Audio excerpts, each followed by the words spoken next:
Bismillahirrahmanirrahim. Assalamu alaikum, my dear students. How are you? I hope you are enjoying the best of health. I welcome you in my class, that is English for grade 5. We are learning Unit 2. Its title is The Event of Shabi Abi Talib. So today is lecture 2, my dear fellow teachers. This lesson plan, PowerPoint presentation, worksheet links are given. You may click it, download it, follow it as it is, or modify it for your convenience. I am going to deliver my lecture according to this lesson plan. Yes, my dear children, under the title of formal and lexical skill, we are going to learn about countable and uncountable nouns. Before this, in English for grade 4, I have already taught you about countable noun and uncountable nouns. I hope you remember. If not, you may watch this video lecture again. And today we are going to learn further and we'll cover the SLO to recall and demonstrate use of more countable and uncountable nouns. Let's start with the name of Allah subhanahu wa ta'ala. Allah mentions in Surah Ash-Shura, verse 32, and among his signs are the ships, smooth running through the ocean, tall as mountains. Subhanallah, my dear children, you see how amazing our Quran is. Allah subhanahu wa ta'ala has mentioned everything in Quran. And what this verse is talking about the ships. And what Allah is asking us to think about, have you ever thought how ships sail on the surface of water? Subhanallah. So Allah is saying, this is one of the sign of Allah subhanahu wa ta'ala, that ships are sailing on the surface of water.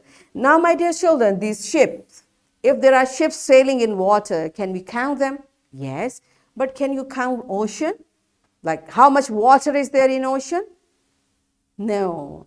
So this is what we are going to learn further today. First, you tell me, what are countable nouns? We have learned about it. So pause the video, answer this question to your teacher, and then come back.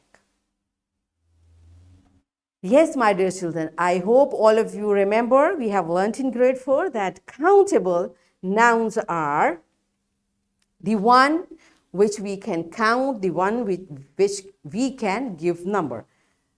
And what does number mean? Like we can count in numbers 1, 2, 3, 4. For example, in this picture, can we count these trees?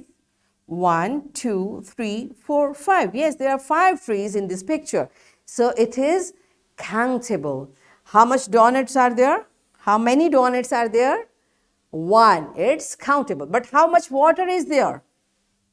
We cannot count. So it's uncountable. How many olives are there? Yummy, yummy olives. Alhamdulillah. To eat olive is also sunnah.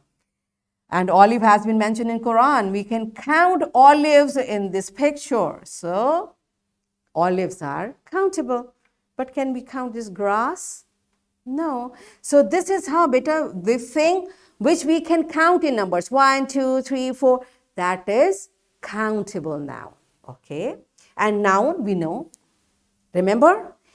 Everything around us which we can feel, hold, touch, or see has a name, that is noun. Now, out of those nouns, we have to differentiate which are the nouns we can count. If we can count it in numbers 1, 2, 3, 4, it's countable noun. And if we cannot count, it's uncountable noun. For example, how much soup is there in this bowl? It's uncountable. How much cereal is there in this bowl? It's uncountable. So this bowl is countable, spoon is countable, but the soup in the bowl is not countable. This is how we differentiate, all right? Okay, so let's see, what does your book say about it? Countable nouns. Nouns that can be counted are called countable nouns. And its examples are cups, boys, pencils. You see, it can be person. When I say boy, it's a noun which represents a person. And we can count it. Even it can refer to things and places. But whatever we can count is countable noun. Understand? And Nouns that cannot be counted are called uncountable nouns. Its examples are milk. Now we know milk is a noun. Yes. Can we count milk? No. Yes, we can count how many glass of milks are there, but milk we cannot count. Rain, no, we cannot count it. Sugar, we cannot count it. Water, we cannot count it. Jam, we cannot count it. So these are all the examples of uncountable noun. We have to use words like now. When it comes to uncountable noun, how do we talk about them? A glass of milk, a jar of sugar, a jug of water, or a bottle of jam, right? This is how we talk about them. So basically, beta, we are counting bottle. We are not counting jam, right? But that's why we call it uncountable. Do you understand? All right. So we cannot use a or an with these nouns. How can we use it? Because a means one. So jam is not one. How much jam is there? Even we cannot count it. How we can say it one jam? Yes, we can say a bottle of jam, right? So this is how we talk about uncountable nouns. Do you understand? All right. So how much is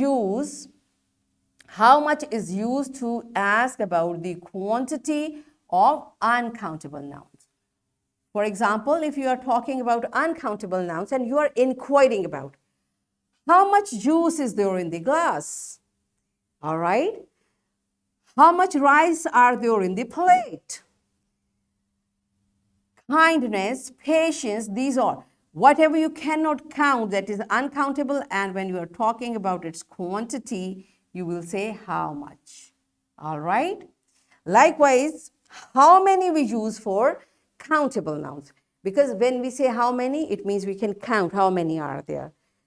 How many is used to ask about the quantity of countable noun. When we are talking about quantity of uncountable, it's how much, and when we are talking about quantity of countable, it's how many. For example, books. How many books are there in your bag? Simply you will count and tell me there are 5 or 7 or whatever, right? So this is how we talk about countable nouns, by using how many. Shoes, leaves, and etc. Do you understand? All right. So how much juice do you drink every day? So you can tell a glass of juice, but you cannot count count juice. That's why we have used how much. It's uncountable now. How much rice did you eat? So how much? Why? Because rice is uncountable noun. Do you understand? This is how we write about uncountable nouns if we are inquiring about uncountable noun. How many people did you invite? Now, why this how many? Because we are talking about people and people are countable. So when we talk or inquire about countable noun, we use how many. The next example is how many stamps did you buy? So you can tell how many, you can count maybe 5 or 10. So you can tell in numbers. That's why you have used how many, because stamps is a countable noun. Do you understand? Very good, smart. It's a time to check how much have you learned. So it's activity time. What we are going to do? The students will be asked to draw 2 columns on a paper titled as countable and uncountable nouns, right? Teacher will tell them to write the names of the food items which they ate in the morning, in their breakfast.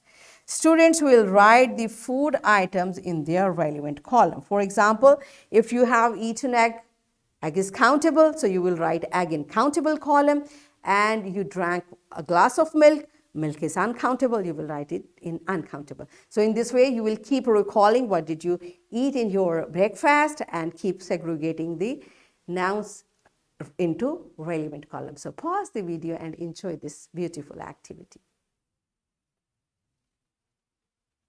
Yes, my dear children. Are you done with it? Good job. So it's time to practice the concept from your book.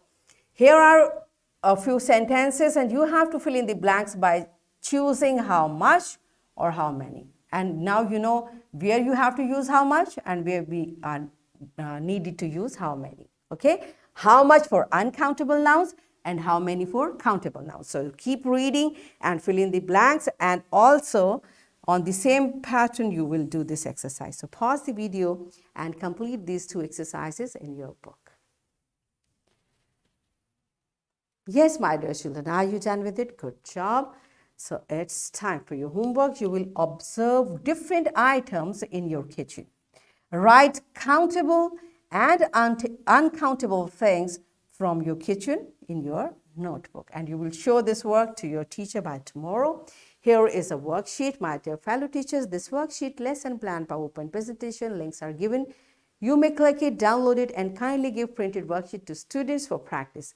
And my dear children, what you are going to do? You have to identify countable and uncountable nouns, and then you will use these words in sentences appropriately. So what we have learned, we recalled the concept of countable and uncountable nouns, and we demonstrated use of more countable and uncountable nouns. So in this way, we achieved our SLO to recall and demonstrate use of more countable and uncountable nouns. Yes, my dear children, are we done with it? Yes. So that's it for today. Tomorrow I'll come again with a very interesting lesson. Till the time, keep learning, keep practicing. Take very good care of yourself and the people around you. Thank you and Allah Hafiz.